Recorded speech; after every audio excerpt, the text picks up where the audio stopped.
The lycanthrope, a beast that haunts not only the nightmares of even the hardiest men, but the deepest fears of nearly each culture to inhabit the earth. Once a man, now cursed to become a beast, these creatures live in a limbo state, where they are neither truly man nor beast, but a mix of the two, depending on the story, that is. The consensus as to the true nature of lycanthropes is also vague at best, leaving multiple interpretations as to what truly occurs. Though nearly all believe that transformation plays a key role, the nature of the transformation lacks much form. Some argue that transformations may be temporary, while others are adamant that they are permanent, and with each side building legends around its claims. There have been two main variations on how these beasts appear when fully transformed. The classical and more medieval idea stating that upon transformation, the lycanthrope would become indistinguishable from a wolf. However, they are said to be much larger and would retain human eyes and their voice. In many renditions, the beast lacks a tail, a trait thought characteristic of witches and demonic practitioners in animal form. According to some Swedish accounts, the werewolf could be distinguished from a regular wolf by the fact that it would run on 3 legs, stretching the 4th one backwards to look like a tail.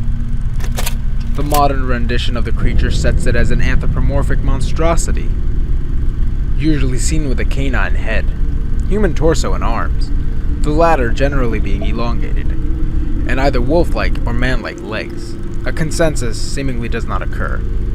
These beasts are often said to have superhuman senses, often being a match for true wolves, and in some cases far superior. Regardless of the depiction, most stories hold that werewolves usually become weak, debilitated, and undergo painful nervous depression upon returning to their human form. In many European mythos surrounding the beasts, there are supposed ways to identify them in their human forms. These include the meeting of both eyebrows at the bridge of the nose, curved fingernails, low-set ears, and a swinging stride. One of the most common methods for identifying an accused werewolf is to cut the flesh of the accused, and if the beast lingered within, then fur would be seen within the wound. A certain Russian superstition recalls that a werewolf can be recognized by bristles underneath the tongue, and as one universal trait in the medieval European mythos was the habit of werewolves devouring recently buried corpses, many could be identified by the scent of rot permeating their beings.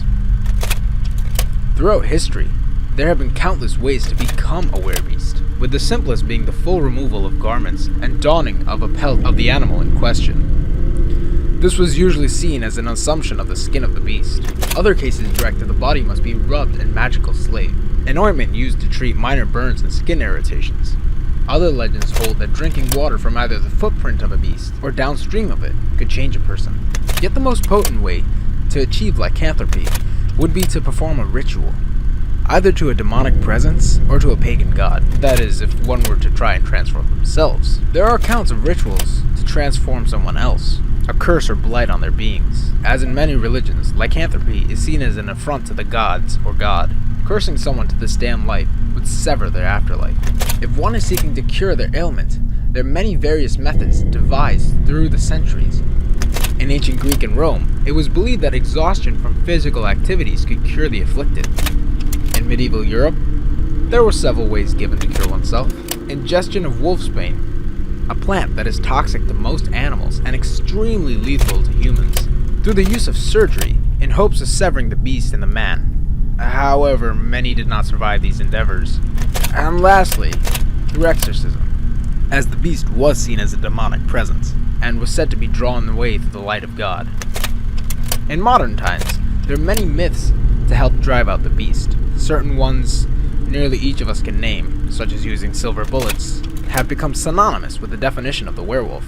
Yet no mention of them exists before the fiction of the werewolf was invented for film. The classic European werewolf was not the only beast to fall under the lycanthropic banner.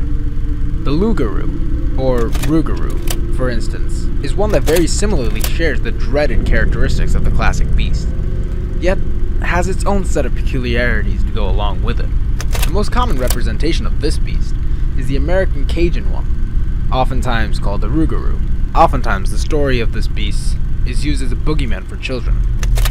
Yet, sightings aren't limited to little children.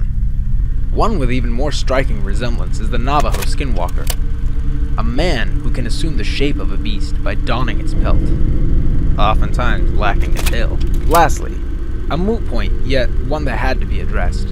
While in Europe, wolves were the most feared beast, and many Asian and African countries, were-tigers, were-lions, and other were-cats were the lycanthropes.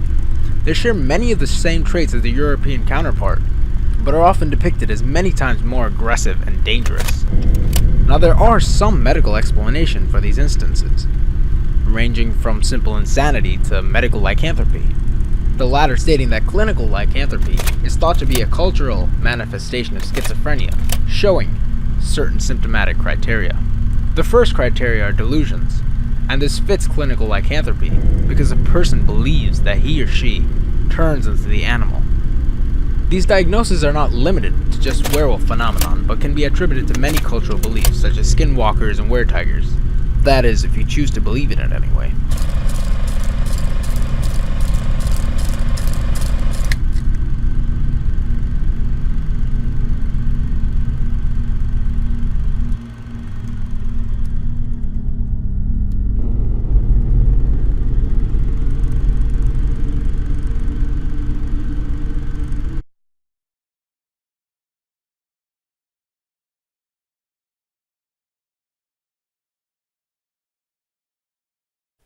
Hey guys, I want to say a huge thank you to everyone who subscribed lately, and a huge thanks to Imperial Knowledge for all of his help.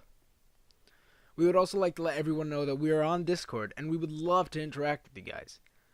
Now, if you guys like this, or any of our work, a like would be so much appreciated, and feedback is always welcome.